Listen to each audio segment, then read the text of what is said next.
saying something. Who is saying that? He is first person. Okay. Listening. Second person. And yes, Dheeraj. saying about another person is third.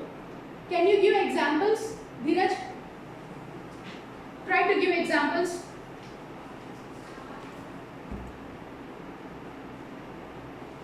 Try to give examples.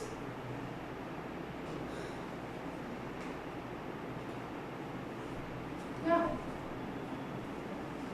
Yourself, new boy. Please sit down, Dheeraj. White shirt. Yeah. Give me examples of first person, second person, and third person. Say it in a sentence. Mohan took yesterday. Sorry, Mohan took your book yesterday. Okay, now tell me who is the first person, second person, third person here? Who is saying he is first person?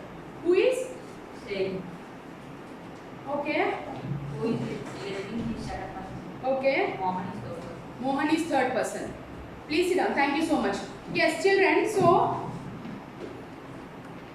I'll give you a sentence. Okay. This is your sentence. Right? Dheeraj, could please stand up and tell me. 1 second. You can sit down. Sit down. Okay, we'll continue with this. Danish, tell me, what is this? First person or second person, and this one first person, second person, third person. What are these two? You first you tell me about I. I is first person. Okay, then? Mera is third person. Third person, very good. This sentence has only first person and third person, right? But if I am telling this to you, okay, I am telling this to you that I and Meena went to market yesterday. So what do you become here? Second person. Very good. Please sit down. So children, let me brief you people about it. As we have discussed in our last class, first person is a person who is telling you about something. For example, I am teaching you. So who is teaching you? Me, the first person, I. Because the work is being done and I am the one who is telling you about something. So I become, from the point of your point of view, I will become the first person because you are hearing from me. Okay? If I am telling about another person to you, the other person becomes the third person here because he is not there in the picture here. Are you all understanding? The third person, the Meera, she is not present here, but we are talking about her. Right? So this person is not in the picture. So this person becomes the third person. Now whom am I telling to? Second person. The second person, you.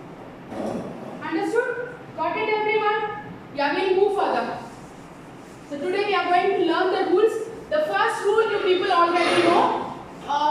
Shrujan, can you please tell me the first rule? First rule.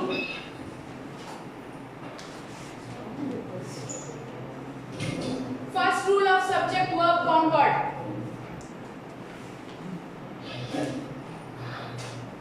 Yeah.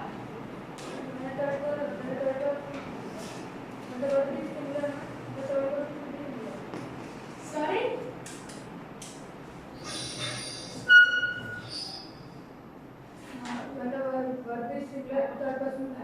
Third person? I'm not asking about the point of view. We are talking about subject verb concords. So it has to be something that is related to subject and verb, right? Am I right, children? Because here our main concentration is on subject and verb and the agreement that is between these two. Every sentence has subject and at the same time every sentence has verb. That's the basic rule. A sentence in English should have subject, verb and object. Yes, tell me. Think about it and let me know.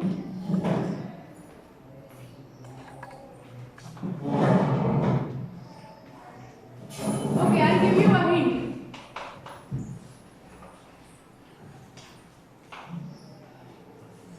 If it is a singular subject, then what the verb should be? Singular. If it is a plural subject, then the verb should be plural, right? Can you give examples, Rujan?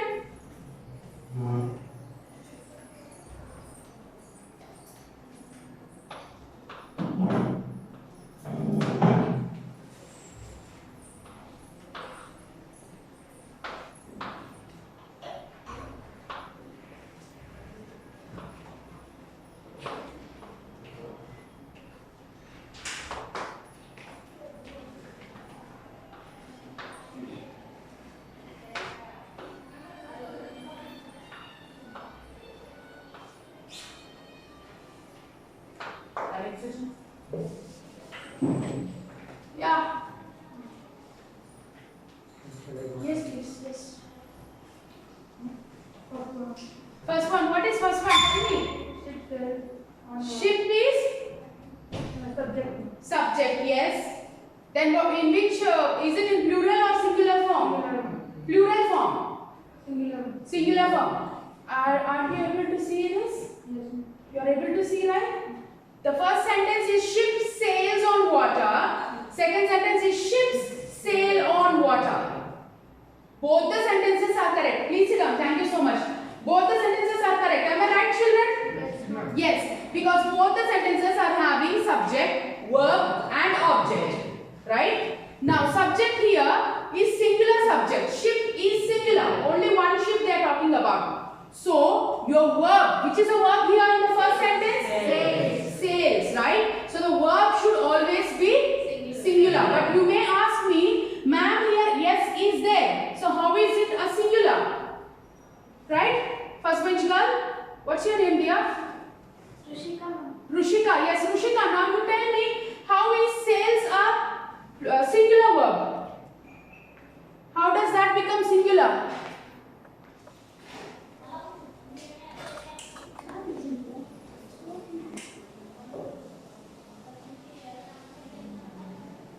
Yes, Rushika. Please sit down. Sit down. You weren't present there, right? You weren't there, right? She wasn't there. Swati? Because the subject is singular, then the verb is also singular. Yes. So, if we say ship sails on water, then it doesn't form a proper sentence. So, we say ship sails on water. Again, you are repeating the same thing, Swati. The other day, I think I gave you the explanation of that. Right? Didn't I give? Or I didn't give? Because I don't remember. Yes, Rohit. Please sit down, Swati, and pay attention, okay, to what Rohit says. Ship is singular and ships is plural, but in verb it is quite opposite now. Exactly. Exactly. Verb sails is Yes. singular. Yes. Sail is plural. Yes. Thank you so much. Understood?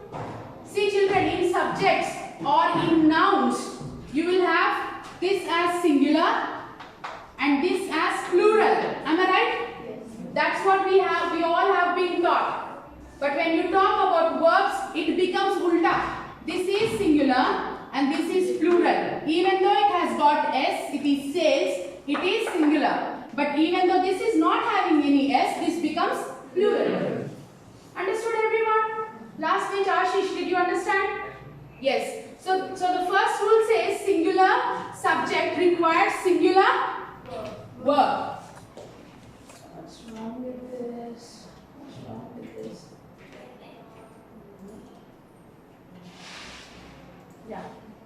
Yeah, so what does the first rule says? I hope you all have copied down this into your notebooks. Did you all do it? Yes. You all had that as a homework, right? Yes. So what does the first rule says? The first rule says the third person singular form of verbs in the present tense form, in the simple present tense form, is formed by adding e or es to the root form of third person plural. We can use this rule in the below mentioned format. Now you may not be able to understand what he is saying unless you go through the examples. Okay? So what does it say? It says third person singular form. What is third person singular form? What all do we have in third person singular form? We have got nouns, proper nouns, names, and we have also got nouns, right? Those come under third person. Depending upon singular or plural. If it is singular, you will say cow. If it is plural, you will say cows, but it is third person. Remember that. Are you all understanding, children? Understanding? Are you understanding? Yes.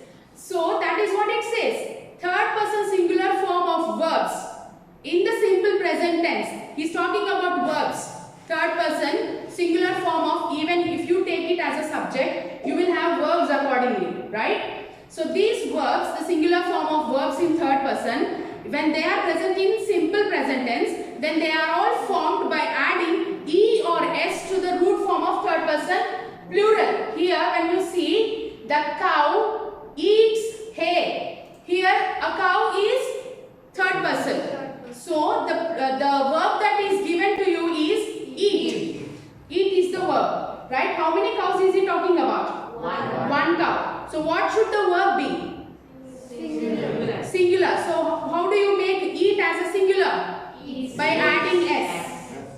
adding s. That's what it says. See? By adding e or es. Understood? Is it clear, everyone? Yes. So that's what it says. Now the second one. She goes for a walk daily. Now children, what is she? She is first person, second person, third person. What is she?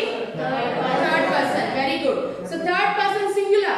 She is singular. Am I right? So the verb that is given to you is go. Something that is related to go. Right? When you look at the verb, that is G-O, go. Right? So go is given. Now you have to convert this go into singular form because your subject is also singular.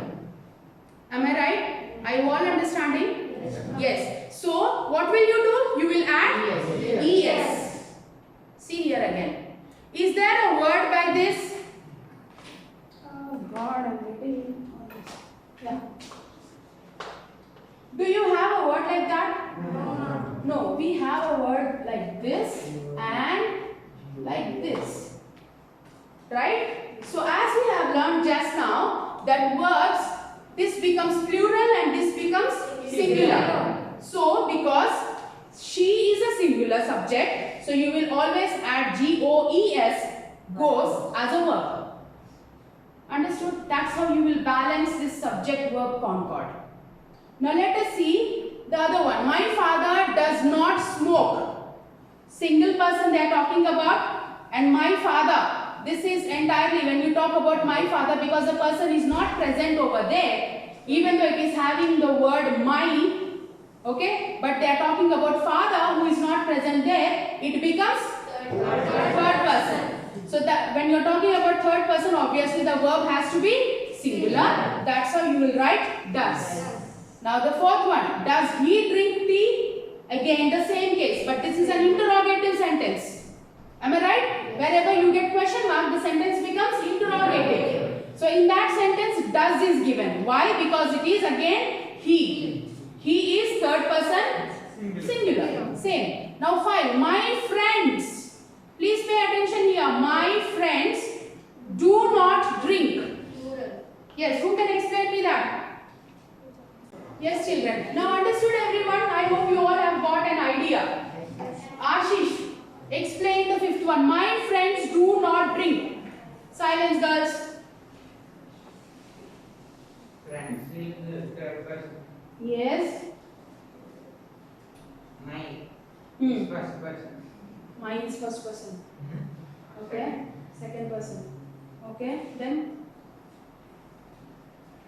Drink is person. drink is verb. Yes. Then. No, I want you to explain the subject and verb concord in this sentence. That's what I'm asking you to do. You try to explain me. How is that agreement is followed in this sentence? Sit down, please. Thank you so much. Sit down. Sai God. Francis plural. Very good. Then. Drink is also plural. That's right. This is a proper sentence, right? Please sit down. Thank you so much. I think his answer could be more refined. As per the rule number 1, what does the rule number 1 says? Singular subject, singular verb. So here the subject is singular or plural? It is plural. So you have to use plural verb for that. Now which is the plural form of drink? Drink only. Drink is a verb. It's the activity of swallowing water, right? So that is an action. So this particular verb, if you want to change it to, the singular form of that verb would be drinks. And the plural form of that verb would be drink. So this sentence holds good. Okay? Any doubts in the first rule? Children, any doubts in the first rule? Shall we go further? Everyone in the class. Am I clear? Yes, ma'am. Okay. Because you will be having test in this very soon. Now, rule number 2. What does rule number 2 says? You want me to increase this font? Better?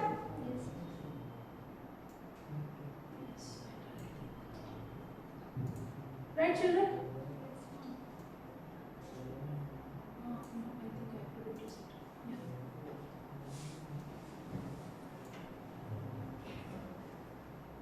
Yes, Danish, please read out rule number 2.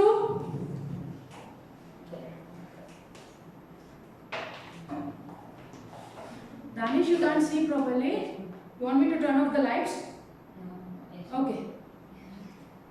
Yes or no? Yes. Now? Now The can you second see? rule, Yeah. the second rule for Concord. is that the subject one of plural noun is singular and the verb along with it is also singular. Yes, please. Thank you so much. Thank you so much. Please go back. Yes, the second rule of Concord or for Concord is that the subject one of plus plural noun is singular. First you understand till here. The second rule of Concord is that the subject one of plus plural noun. The noun has to be plural. Whenever you use one of, the noun which follows has to be plural. This is a rule. Okay. Suppose if you want to say one of my books got torn. So one of my books, there when you look at that particular noun, it is plural. Books you are using. Okay. One of the students in the class. I'm not saying one of the student in the class. No. One of the students, one of my friends. Okay. One of my aunts, one of my uncles. When you look at these examples, one of my relatives, one of her uncles, okay, one of my friends. It need not always be something that is related to mine. It could be related to you. It could be related to the third person also. One of your pens, okay, one of your friends, one of your family members. I am all concentrating on the second part of the subject which I am using. Yes. So that is what it says, okay. So the second rule of Concord is that the subject, when the subject is one of plus plural verb, the verb should along with it, I mean whenever the verb follows in this scenario, it also has to be singular. Okay, even though the plural noun you are talking, but still you are signifying only one person over there. Why? Because you are using one of. There are many students in the class, but among many of you, one of them did that, and I am talking about that one person. Are you all understanding, children? Chala mandi unnaru. Nenu okar gurinchi maatladutunnanu. So that becomes a singular thing. It's not a plural, right? So that's why I use a singular verb. That is the second rule. Now let us see the examples. What does the first example say? Please anyone stand up and then read the sentence from girl's side. One of my friends lives in Dehradun. Yes, now can you explain about the second rule? Like here, only one person from there, from her, like the person talking, friends, lives is a plural. Okay. And lives is a singular verb. Okay. Friends is a plural. So for only one person from a plural, like a group, is as singular. We need to use a singular verb. So we have to use lives. Okay, so you are saying lives is singular verb. Yes. Right? Thank you. Please sit down. So as your friend has explained, you can all see the board. You want me to turn on the light? Yes, I think few people are having problem with that. Can you see now? Yeah. So when you look at this particular thing, one of, and again this follows. So here you can put plus. So as per the second rule, subject plus one of, if this entirely is the subject. This entirely is the subject. And what does it has? It has one of plus my plural form of noun. Understood? Yes, ma'am. Then what should the verb be? Singular. This is the verb. Because here maybe you are talking about your friends, but you are signifying only one of them. That's why your verb should also be singular. Another the singular form of live is lives. Singular form of the verb live is lives. So that's why you have written it like that, then the sentence continues. Okay, understood? Now how about the second one? Tejasvi, please read out the second example. One of my uncles plays golf. Yes, one of my uncles plays golf. Okay, so here also in the same scenario, how we have learned it in the first scenario, the second scenario is also the same. Okay, understood children? Is it clear for everyone? Please sit down. Thank you so much. Ramit Sujan, can you explain the fifth one? One of her uncles is a pilot.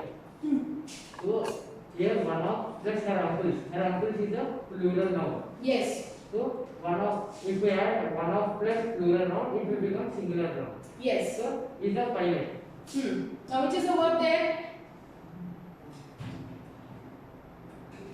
Pilot is not a verb, right? Is it a verb? Children, is pilot a verb? No? Why pilot is not a verb? Not the person who drives the plane is a pilot. Yeah, The pilot will be referring to the driver of the plane. It is an act. it is an action. Yes, please sit down. Thank you so much, Sujan. Yes, Srujan. Sorry? No, I don't want to know that. What I'm asking is, pilot, is it a verb or it's not a verb? It's not a verb. Why? It? Noun. How can you say it's a noun? But I have learned. Pilot is something that you do that, right? You hold that gear and then you keep doing that. That's an activity. Please sit down. Sit down, please. Thank you so much. Yes, Swati. I'll come to you girls. Because one of plus plural noun is equal to singular. So now one of noun please. Stop it. I'm not asking that thing. What I'm asking is Pilot is a pilot. verb, ma'am. It's a verb. No, ma'am. Word. Noun, ma'am. It's a noun. Yes. How? Because pilot is a person. Pilot is a person. What do you call that? Driving. Driving. Yes, ma'am. Driving. Driving. Okay. Thank you so much. Listen. Listen. Pilot is an occupation. Like if we take worker and working, both are different. Working is the verb and worker is the occupation of that person. Thank you so much. Please sit down. Yourself, Tejasvi. Pilot is a person's profession. Okay. So it doesn't come under any action. Okay. It's not a verb. Okay. Thank you so much. These girls are brilliant. Even you are brilliant. Why? What happened to you, Sujan? Shrujan, right? Shrujan. I'm getting confused, boys. Okay, I'll call you Ramit and I'll call him Shrujan. Okay? Yes. Shrujan, now you understood why pilot is not a verb. Pilot is nothing. It doesn't have anything to do with action. It's just the name of that profession the person has chosen. Okay. What will you say if a person is, if he's a pilot? How do you say the sentence as? The pilot flew the plane. You won't say the pilot plane. The pilot plane. Would you say it like that? No, you have to write the action over there. What is action? Flying is the action, not pilot. Okay? For that case, if you can say, just as example given by your friend Priyusha, she said worker and work. Work is doesn't have anything to do with the action. Work is something that is action, but worker doesn't have anything to do with action. Worker is the name or it's the occupation that you give to that particular person who is doing the action. Understood? I'm a teacher, right? That is my profession. That's the name of my profession. But what action do I do? Teaching. Or I'm just a teacher. Teaching is an action that I do, right? So if you want to write a sentence on the teacher saying that my teacher teaches us, if you just write the sentence as my teacher, us, is that a proper sentence? No, right? So similarly here, one of her uncles is a pilot. Now my question is for Ramit, which is a verb here? Because we have now understood that pilot cannot be a verb. Which would be the verb? Is. Got it? Yes. Sit down please. Thank you so much. Yes children. So is the verb in sentence number 5. Similarly, sentence number 3. Ashish. Third sentence. Please read it out. One of my Uncle. One of Is a minister. Yeah. One of my aunts Is a minister. is a minister. Now tell me which is the verb in that?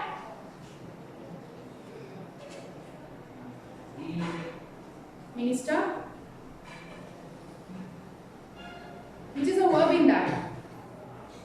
Minister. One of my aunts is a minister. That's a sentence. Is helping. Is a helping verb. Then which is a verb? Minister. Minister is a verb. In that case, just now we have learnt in 5 also, pilot should be a verb, right? So why did I tell pilot is a noun? Then I think you have to change your English teacher. She's not proper. No? Is a verb. Is a verb. Is. Now then you said it's a helping verb.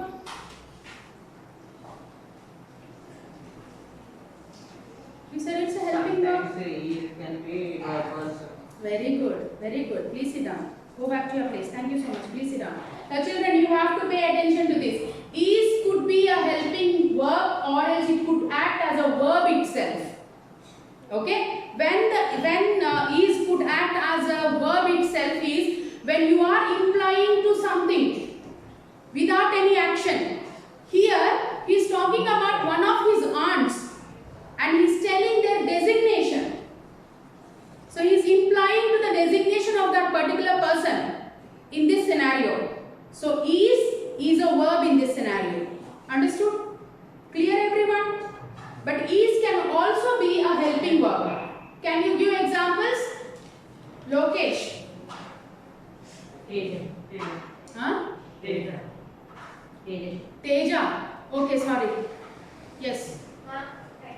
Yes, 1 minute. My father is driving car. Huh? Yes, 1 minute. My father is driving car. Very good. My father is driving car. Now what is the verb here? Driving. Driving. And is?